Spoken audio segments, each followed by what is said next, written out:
I think very clearly, I want to start off by saying that depression is termed as a mental disorder.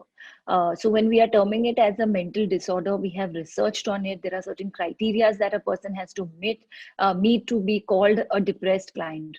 Some of the criteria, if I can say, which are also the symptoms of depression, are basically we start from your physiological criteria of any kind of behavioral change. So you do not feel like eating, you feel helpless, you feel worthless in terms of your thought patterns. Physiologically, like I said, the sleep is disrupted, your appetite is disrupted.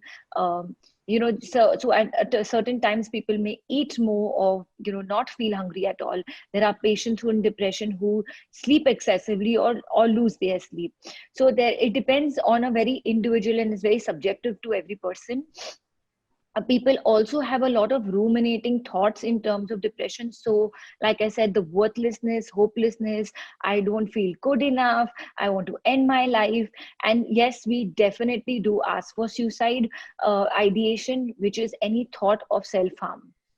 So a lot of people have this misconception that if you ask for whether a person is suicidal, it sort of puts a thought into their mind. That is not true. We need to ask and assess whether there is any form of suicidal ideation or self-harm. Some people also have something called agitated depression, which is an overt form of depression. You will see them getting snappy, irritable, very short-tempered, and having excessive mood instability. So any form of behavioral as well as physiological change is very important. So it is not only sadness, this is extreme levels, prolonged levels. We have a person who is feeling extreme levels of low for more than 2 weeks, has to fit certain criterias, like I said, and only if he meets certain criterias and meets we have psychometric assessments which we do, and once he is clinically diagnosed as depression, then he can either seek therapy or any form of antidepressant medication. So this is not a feeling of sadness which comes and goes on and off, which we probably are facing during the pandemic right now. Right, right. Right.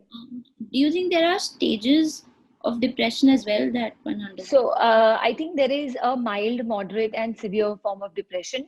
So depression can be mild symptoms as well. So people, are definitely function. I think from the current media, there are a lot of myths flowing, like you have said earlier, is that people in depression don't smile, people don't function. I don't think that is true, because we see a lot of depressed patients who are actually functional with their work, their family life. They are trying to cope through the depression is what but that not to say that they are not depressed. So they could fall into a mild or moderate category of depression. Yes, a person who is severely depressed have a severe change in behavior, is getting extreme thoughts which they are not able to control in their mind. So it's like your mind is controlling you and you're not able to control your mind yourself. Right, right. Right. So a person who is not treated in terms of a mild stage of depression and then a prolonged depression can lead to a severe case of depression in that form.